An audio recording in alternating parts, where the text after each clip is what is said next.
कपड़े धोने वाली बहू। शादी के पहले से ही विभा को कपड़े धोने का बड़ा शौक था। कभी नल के नीचे तो कभी तालाब के पास। अरे मेरी नीली वाली लुंगी नहीं दिख रही है। विभा की अम्मा, कहाँ रखी है लुंगी? अरे वो तो विभा ने परसों ही धोकर रखी थी आपकी अलमारी में, देखो वहीं होगी। वो ना मैंने आज धो दी, मुझे लगा कि गंदी हो गई होगी।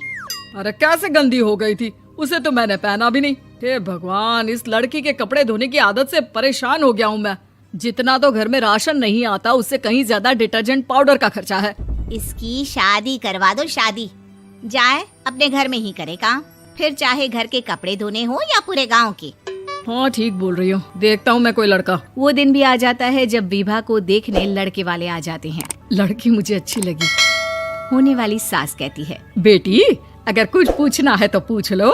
वैसे तो हमारी लड़की बहुत ही शर्मीली है, जो बोल दो वो मान लेती है, इसे क्या पूछना होगा। अरे कैसी बात कर रही हो माँ, मुझे इन लोगों के घर रहना है, सवाल तो कई है। हाँ हाँ बेटा, पूछ लो ना, क्या पूछना है। आप लोगों के घर कपड़े कौन धोता है? सास का मुंह बन जाता है।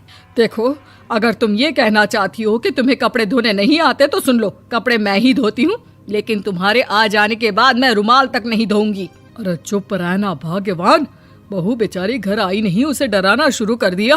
वो क्या है ना बिटिया, अभी तक तो ये कल्लू की माँ ही धोती थी, लेकिन अब तुम्हारे पापा तो दहेज में वॉशिंग मशीन देंगे ही।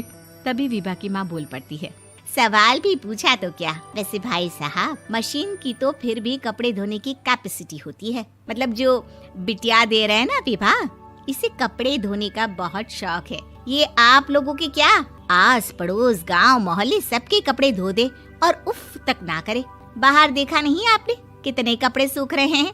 सब हमारी बिटिया ने ही तो धोए हैं। बस भी करो ना माँ, शर्म आ रही इतनी तारीफ सुनकर। और तो और एक दाग निकाल कर दिखाओ तो मान जाऊं। हाँ अच्छा, माफ करना बेटा, मैंने गलत समझा।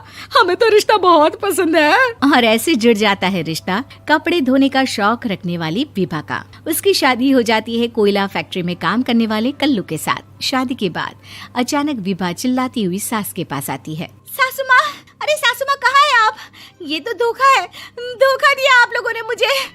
इसे ससुर के चक्कर के बारे में पता चल गया। अरे तो उसमें तुझे क्यों धोखा मिला है? अरे नल में पानी नहीं आता, कपड़े कैसे कब धुलेंगे? अच्छा, तू पानी नहीं आ रहा उसकी बात कर रही है। तो आपने क्या सोचा? कुछ नहीं। अच्छा, तेरी माँ ने कहा था कि कपड़े धोने का शौक है तुझे, याद आया मुझे। शौक बोलकर कपड़े धोने वाले मेरे जुनून को कम ना आके सासू माँ, कपड़ा धोना मेरा गुरूर है। तभी पति भी वहाँ आ जाता है। अभी मैंने इसे सनी देओल की फिल्म दिखाई है, उसी के डायलॉग मार रही है माँ। अच्छा सुन, साफ बता रही हूँ, पानी सुबह 4 से 6 और शाम को 10 से 12 आता है, समझी? विभा टाइमिंग सुनकर हैरान हो जाती है। ये क्या भूतों का मोहल्ला है? सुबह 4 बजे उठकर कौन कपड़े धोता है? 4 बजे टंकी में पानी जाता है, फिर सारा दिन धोना ना, किसने मना किया? अरे कैसी बात कर रही हैं? 200 लीटर की टंकी में कितने कपड़े धो लूंगी मैं? सुबह ही उठ जाऊंगी मैं। अब क्या था, विभा सुबह 4 से लेकर रात के 12 बजे तक कपड़े ही धोती रहती। एक रोज सास पड़ोस से निकलकर कहीं जा रही होती है कि साथ वाली कहती है, हाँ कल्लू की माँ, जरा ये बताओ कि 2 साड़ी है, 2 ब्लाउज और एक पेटीकोट और एक नाड़े वाला लंबा कच्छा। हाँ तो? अरे तो क्या, कितना लोगी धुलाई ये बताओ। धोबन दिख रहे हैं हम क्या? हमारे पति सरकारी नौकरी से अभी रिटायर हुए हैं और बेटा सुपरवाइजर है कोयला फैक्ट्री में। धोबन समझ रखा है हमें।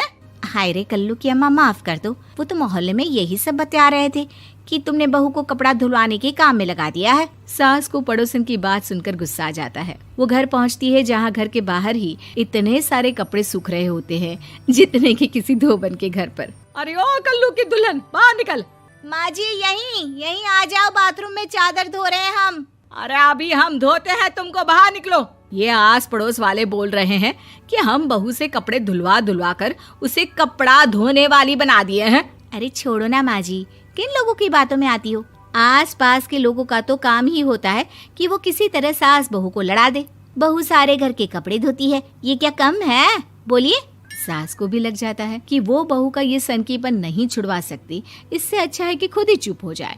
एक रोज सास और बहू मंदिर जाते हैं, जहाँ सास की साड़ी वहाँ खड़ी भीख मांगने वाली से मिलती है। माँ जी क्या बात है, आपकी साड़ी उस भिखारन से कितनी मिल रही है ना? हाँ हाँ देखो तो, दोनों की साड़ी मिल रही है। क्या बात है कल्लू की अम्मा, तुम खुद को तो अफसर की बीवी बताती हो और ऐसी सिंपल सी प्लेन साड़ी पहनकर घूमती हो। सिंपल और प्लेन नहीं है ये साड़ी। तो क्या सोने के धागे से फूल बने हैं?